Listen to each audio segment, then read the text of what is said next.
الرجال قوامون على النساء بما فضل الله بعضهم على بعض وبما أنفقوا من أموالهم والصالحات قانتات حافظات للغيب بما حفظ الله واللاتي تخافون نشوزهن فعظوهن واهجروهن في المضاجع واضربوهن فإن أطعنكم فلا تبغوا عليهن سبيلا إن الله كان عليا كبيرا۔ سورہ نساء کے آغاز سے اللہ تبارک و تعالی خاندانی زندگی سے متعلق اہم احکام بیان فرما رہے ہیں۔ اسی ذیل میں میراث کے وقت احکام کا بھی ذکر آیا تھا، اور یہ بات بھی پیچھے آئی تھی کہ عورتوں کی میراث جبکہ وہ اسبا ہوں تو اس وقت جو ان کی میراث آدھی رکھی گئی ہے مرد کے مقابلے میں، اس کے اوپر ایک اشکال پیدا ہوتا تھا کہ کیوں کم رکھی گئی۔ تو اس اشکال کا جواب دینا بھی مقصود ہے، اور پھر خاندانی زندگی کا ایک اہم بنیادی اصول بھی بیان کرنا مقصود ہے۔ چنانچہ ان آیات میں وہ بنیادی اصول بیان فرمایا گیا ہے۔ آیات کا ترجمہ یہ ہے، الرجال قوامون علی النساء، مرد عورتوں کے نگراں ہیں، بما فضل اللہ بعضهم علی بعض، کیونکہ اللہ نے ان میں سے ایک کو دوسرے پر فضیلت دی ہے، وبما انفقوا من اموالہم، اور چونکہ مردوں نے اپنے مال خرچ کیے۔ یہ اصول ایک بیان فرمایا جا رہا ہے کہ مرد عورتوں کے اوپر نگراں ہیں۔ لفظ استعمال کیا گیا ہے قوام۔ قوام یہ مبالغے کا صیغہ ہے اور قیام سے نکلا ہے۔ قیام کے لفظ معنی کھڑے ہونے کے ہوتے ہیں، اور جب اس کے بعد علا آ رہا ہو تو اس کے معنی ہوتا ہے کسی چیز کی نگرانی کرنا، کسی چیز کی ذمہ داری اٹھانا۔ مرد اور عورت زندگی کے دو پہیے ہیں جو ایک ساتھ زندگی گزارتے ہیں اور زندگی کا سفر اکٹھا طے کرتے ہیں۔ تو اللہ تبارک و تعالیٰ نے یہ ضروری سمجھا، یہ ضروری قرار دیا کہ ان میں سے کسی ایک کو امیر بنایا جائے، اور سفر کے اندر جس طریقے سے حکم دیا گیا ہے کہ جب بھی تم کو سفر کرو تو اپنے میں سے کسی کو امیر بنا لو۔ ہر اجتماعی زندگی میں یا اجتماعی کام میں شریعت کا مزاج یہ ہے کہ وہ کسی نہ کسی کو امیر بنا کر وہ اجتماعی کام انجام دیا جائے۔ یہاں تک کہ رسول کریم صلی اللہ علیہ وسلم نے فرمایا کہ اگر سفر میں دو آدمی جا رہے ہیں تو وہ ان میں سے ایک کو امیر بنا لے۔ تو زندگی کا جو طویل سفر میاں بیوی مل کر طے کرتے ہیں، اس میں بھی ضرورت ہے کہ کسی ایک کو امیر بنایا جائے۔ تو اللہ تبارک و تعالیٰ نے اس آیت کریمہ میں مرد کو امیر قرار دے دیا ہے، اور یہ کہا ہے کہ مرد اور عورت اگرچہ دونوں ایک ساتھ زندگی کا سفر طے کر رہے ہیں، مگر مرد کو یہ فوقیت حاصل ہے کہ اس کو نگراں مقرر کیا گیا ہے، امیر مقرر کیا گیا ہے، اور اس کی دو وجہ بیان فرمائی گئی ہیں۔ ایک تو یہ کہ بما فضل اللہ بعضهم علی بعض، کہ ان میں سے ایک کو دوسرے پر اللہ تعالیٰ نے بعض اعتبار سے فضیلت دی ہے، یعنی بعض حیثیتیں تو ایسی ہیں کہ اس میں عورتوں کو مردوں سے فضیلت، مردوں پر فضیلت اس حاصل ہے۔ مثلا گھر کے کام، خانہ داری، بچوں کی نگہداشت، بچوں کی پرورش، ان چیزوں میں جو صلاحیت اللہ تعالیٰ نے عورت کو عطا فرمائی ہے وہ مرد کو وہ صلاحیت عطا نہیں کی گئی۔ دوسری طرف گھر کا انتظام چلانے، اس کے معنی یہ کہ گھر کے لیے مال و دولت فراہم کرنے، روزی کمانے، معیشت کا انتظام کرنے، اور اس کے لیے جو قوت اور صلاحیت کی ضرورت ہے وہ اللہ تبارک و تعالیٰ نے مرد کو زیادہ عطا فرمائی ہے۔ تو چونکہ مرد کو اللہ تعالیٰ نے اپنی جسمانی صلاحیت کے اعتبار سے، جسمانی قوت کے اعتبار سے، بلکہ ذہنی قوت کے اعتبار سے بھی، کیونکہ عورت کے مقابلے میں زیادہ مضبوط بنایا ہے اور وہ اس ذمہ داری کو اٹھانے کا اہل بن سکتا ہے، اس واسطے اللہ تبارک و تعالیٰ نے اس کو امیر بنایا۔ ایک وجہ تو یہ بیان فرمائی، دوسری وجہ یہ بیان فرمائی کہ وَبِمَا أَنفَقُوا مِنْ أَمْوَالِهِمْ، کیونکہ انہوں نے اپنے مال خرچ کیے ہیں۔ معنی یہ ہے کہ زندگی گزارنے کے لیے جو پیسے خرچ کرنے کی ضرورت پیش آتی ہے اس کی ذمہ داری اللہ تبارک و تعالیٰ نے عورت پر نہیں رکھی، اس کی ذمہ داری مرد پر رکھی ہے کہ گھر کا انتظام چلانے کے لیے، گھر کے لیے روزی فراہم کرنے کے لیے اور اپنا اور اپنے گھر والوں کا نفقہ برداشت کرنے کے لیے جو اصل ذمہ داری ہے وہ مرد کی ہے، عورت کی نہیں ہے۔ عورت کو اللہ تبارک و تعالیٰ نے یہ اعزاز عطا فرمایا ہے کہ جب تک وہ کسی شوہر کی بیوی نہیں بنی تو اس وقت تک وہ اپنے باپ کی بیٹی ہے اور باپ کے ذمے اس کی کفالت لازم ہے۔ اس کو اپنا نفقہ حاصل کرنے کے لیے کسی گھر سے باہر جا کر کوئی مزدوری محنت کرنے کی ضرورت نہیں ہے، بلکہ باپ کے ذمہ ہے کہ اس کا خرچہ پورا اٹھائے۔ اور اگر اس کی شادی ہو گئی ہے تو شادی ہونے کے بعد اس کا نفقہ اٹھانے کی تمام تر ذمہ داری شوہر کے اوپر عائد ہوتی ہے۔ کسی بھی موقع پر شوہر اس سے مطالبہ نہیں کر سکتا کہ تم میرے لیے روٹی کماؤ، جیسا کہ آج بظاہر مغربی تہذیب کے آزاد معاشرے کے اندر عورت کی آزادی کے نام پر اس کو اس بات کا مکلف کر دیا گیا ہے کہ وہ گھر کا کام بھی کرے اور باہر سے روٹی بھی کمانے کے لیے شوہر کی ذمہ داری اٹھانے کے اوپر اکتفا نہ کرے، بلکہ خود اپنی روٹی خود کمائے، اپنی روزی خود کمائے۔ یہ شریعت کا تقاضا نہیں ہے۔ عام حالات میں شوہر کے ذمہ ہے کہ وہ عورت کے لیے نفقے کا انتظام کرے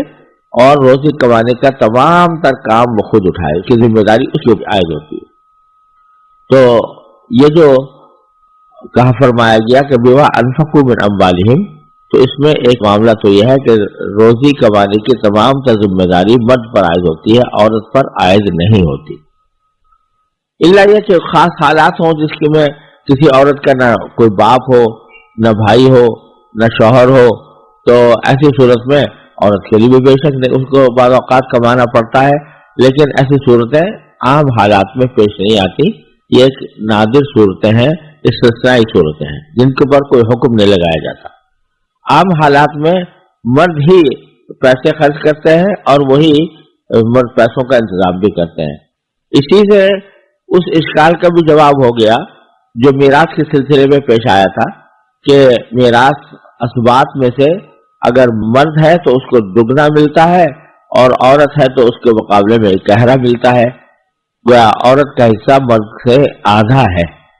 تو اس کا بھی ایک طرح سے جواب ہو گیا کہ اس کے مرد کا حصہ دوگنا ہونے کی ایک وجہ یہ ہے کہ اس کے اوپر مالی ذمہ داریاں عائد ہیں جو عورت کے اوپر عائد نہیں ہوتی، اس لیے اس کا حصہ دوگنا رکھا گیا ہے۔ یہ وجہ نہیں ہے کہ عورت اور مرد کے درمیان اپنے رتبے کے اعتبار سے کوئی فرق ہے یا رتبہ عورت کا بہت زیادہ کم ہے مرد کے مقابلے میں، یہ مقصود نہیں ہے، بلکہ ذمہ داریوں کا لحاظ رکھتے ہوئے اللہ تبارک و تعالیٰ نے یہ میراث کے اندر یہ فرق کیا ہے۔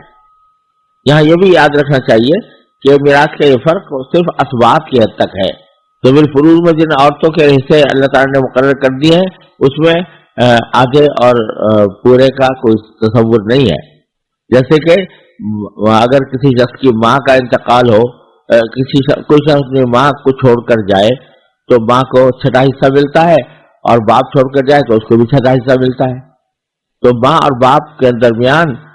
آدھے کا فاصلہ نہیں ہے، یہ آدھے کا فاصلہ صرف اسبات کے اندر ہوتا ہے۔ جیسے کہ کوئی شخص بیٹا اور بیٹی چھوڑ کر جائے تو اس صورت میں بیٹے کا حصہ دگنا ہوتا ہے۔ بہرحال یہ دگنا حصہ ہونا اس کی ایک وجہ یہ ہے کہ مالی ذمہ داریاں تمام تر مرد کے اوپر عائد ہوتی ہیں۔ تو یہ دو سبب بیان فرما کر اللہ تبارک و تعالیٰ نے فرمایا کہ ہم نے زندگی کا سفر طے کرنے کے لیے میاں بیوی کو اس بات کا پابند بنایا ہے کہ وہ شوہر کو امیر سمجھیں اور شوہر کو اپنا